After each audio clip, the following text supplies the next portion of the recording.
first came out, I said, I don't want to talk about the owl theory.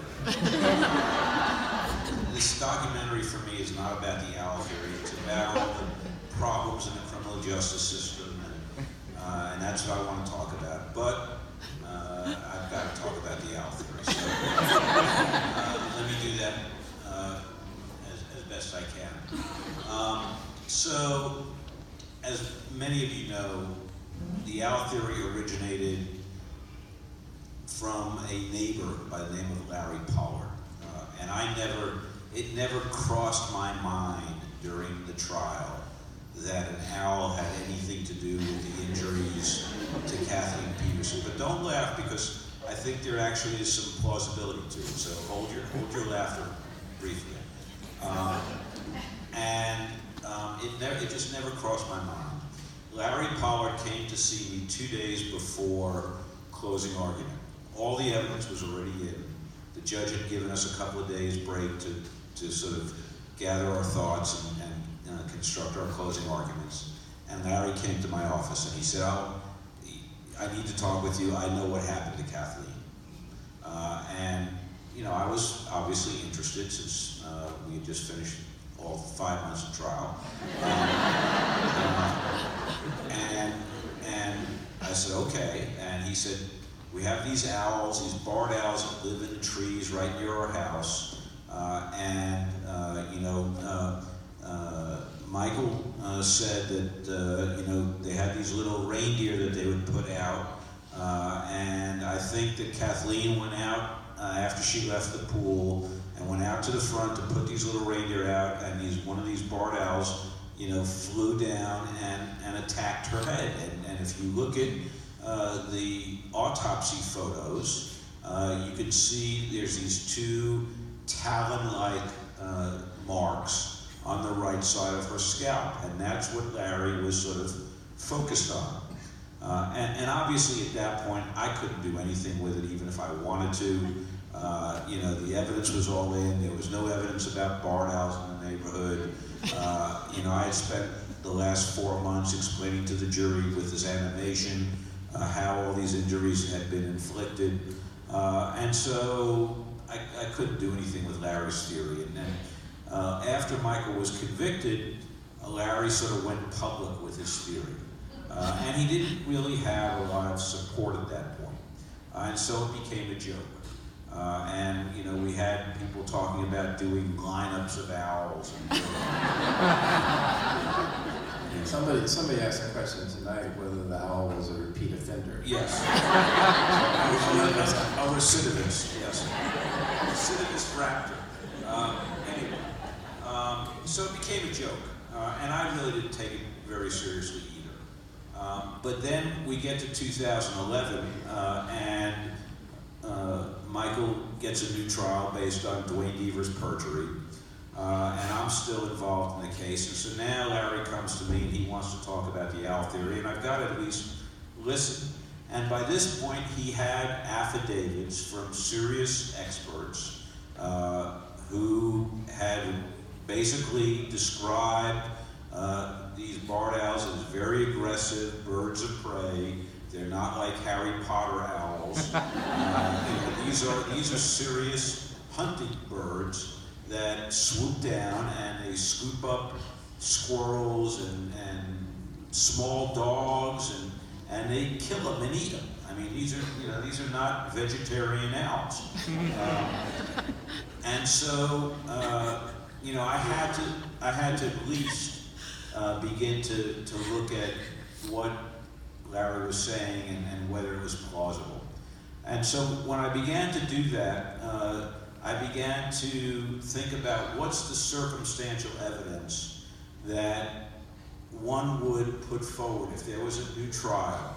What's the circumstantial evidence that could be used to support Larry's theory? And it boiled down to a number of things. So let me try to remember what all those were. First of all, barred owls lived in that neighborhood. No doubt about that. It was a fact. Number two is barred owls are aggressive and birds of prey. They're hunters, and that's a fact no dispute about that. Number 3 is, and we didn't know this in 2003, barred owls have in fact attacked human beings.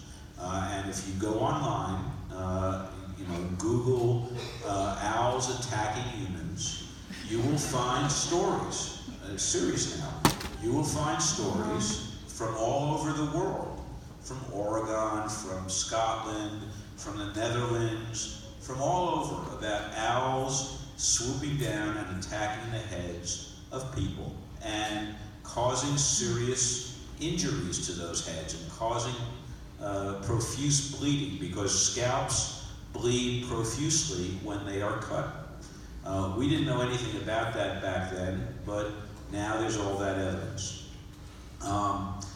If you then look at the autopsy photos of Kathleen Peterson and you focus on what Larry Pollard was focused on, you can see that there are 2 sort of trident-shaped marks on the right side of Kathleen's scalp, which look very much like they were inflicted by the talons of a barred owl.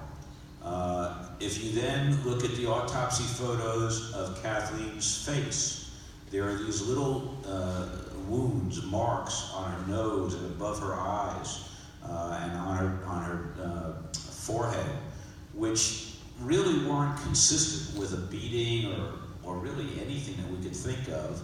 But when you then compare those marks with the faces of people who we know have been attacked by owls, because we have first-hand reports of people who have been attacked by owls, and we have pictures that were taken of their injuries, and you compare those, you can see some similarities between the injuries that those people had and the injuries that we saw in the autopsy photos.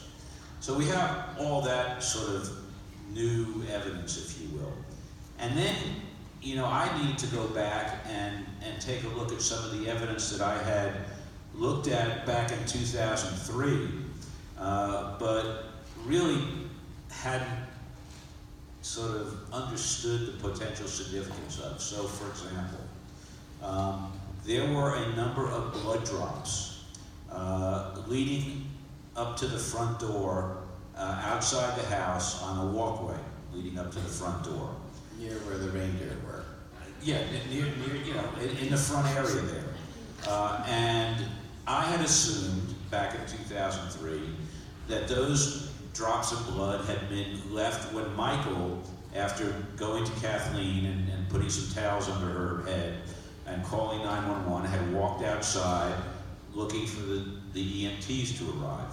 I didn't have any evidence of that because Michael really couldn't remember what he had done after calling the EMTs, but that was my assumption. How else could those blood drops have gotten there? It never crossed my mind that those blood drops, assuming that something had attacked Kathleen outside, could have come from Kathleen's head and fallen on the walkway as she went up to the front door. There was a bloody smear, like a hand smear, on the front door frame, right where you enter the front door. Again, I assumed back then that that was from Michael putting his hand up there. And maybe it was, I don't know. But it never crossed my mind that it could also have been from Kathleen if her head was bleeding and she had been attacked outside by something, to put her hand up there as she was running into the house. There was at least one, and I think 2 feathers found in dried blood in her hair. I assumed back then that those feathers must have come from a down pillow somewhere in the house, because where else would there be feathers found in her hair and dried blood? And maybe they did, but again, it never crossed my mind that that feather or those 2 feathers could have come from some bird that had attacked her outside the house. There was a evergreen twig that was found on the step or 2 steps above where her body was. At the time, I assumed that that twig had been left there because they had just put up their Christmas tree that day, and I assumed that that twig must have either fallen when they were, putting up their tree, or it was stuck on Kathleen's sweatpants and it fell out. That's what I assumed. Never crossed my mind that maybe it could have been deposited if Kathleen had been attacked outside the house by a raptor coming down from an evergreen tree. So there's all that, and then there were clumps of Kathleen's hair found in dried blood in her hands, like 27 strands in one hand and 38 strands in another. And the interesting thing, which we couldn't understand, was that these hairs had been pulled out by the root balls. And that's not an easy thing to do. They hadn't been cut by some blunt object striking Kathleen. They were literally pulled out by the root balls. When you start looking at what barred owls do when they seek their prey, when they sink their talons into something, the talons lock. And the reason they lock is because what they do is they take the prey, whatever it is, and fly it up to their nest where they kill it and eat it. So if you start thinking about that and you think, well, if there was a barred owl that had landed on her head and was sinking its talons in there, and Kathleen is trying to pull it out, maybe that accounts for how those root balls got pulled out from her head, and ended up in her hands. And then finally, you look at the injuries that Kathleen had or didn't have as a result of the autopsy. Normally when somebody is beaten to death, you will see certain injuries. You'll see fractured skulls.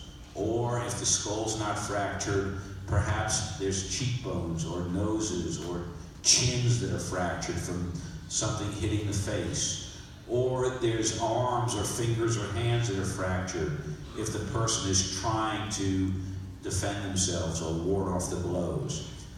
There'll be bleeding in the brain, subdural hematomas. There'll be brain swelling. There'll be brain bruising.